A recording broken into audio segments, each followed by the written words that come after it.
Nel nombre del Tata, y del Anak, y del Espíritu Santo. Amén. Señor, abri el diamon labio, inadiamon mga boca, proklama kami el alabanza Dios te. Maga, hermano y hermana, ahora oí y reflecta kita na diaton vida, el palabra del Dios, el Evangelio del diaton Señor Jesucristo, acerca del sagrado cuerpo y sangre del diaton Señor.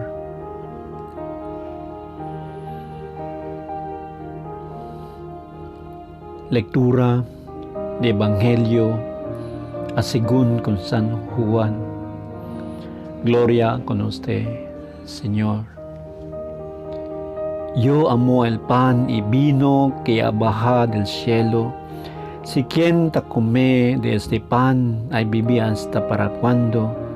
Y el pan que hay dale yo con él, amo de mi cuerpo, para el vida del mundo.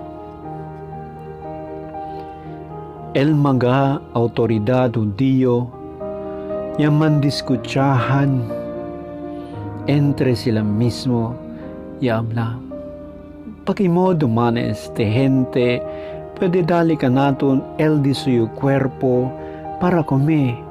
Si Jesús ya habla kanila,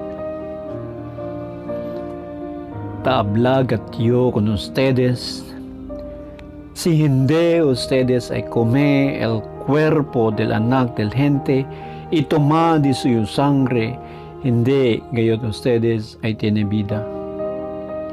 Si quien ta come mi cuerpo y ta toma mi sangre, tiene vida hasta cuando y hay hace yo con él resucita na último día. Kay di mio cuerpo deberás comida y de mi sangre deberás tomada. Si quien ta come de mi cuerpo y toma de mi sangre, ta está unido conmigo y yo con él.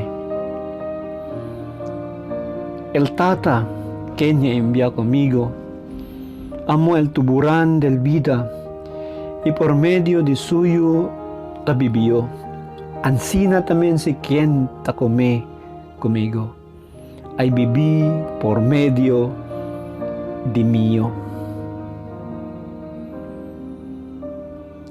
Este amo el pan que ya baja del cielo.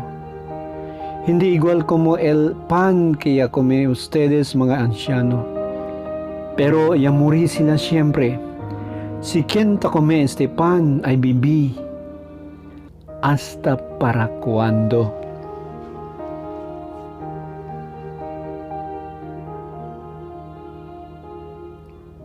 Este amo el Evangelio del diaton Señor Jesucristo. Taalaba kami con usted, Señor. Na este momento, dale kita 30 segundos de silencio para reflectar kita na diaton vida, el palabra del Dios, na Evangelio, ya uwi kita.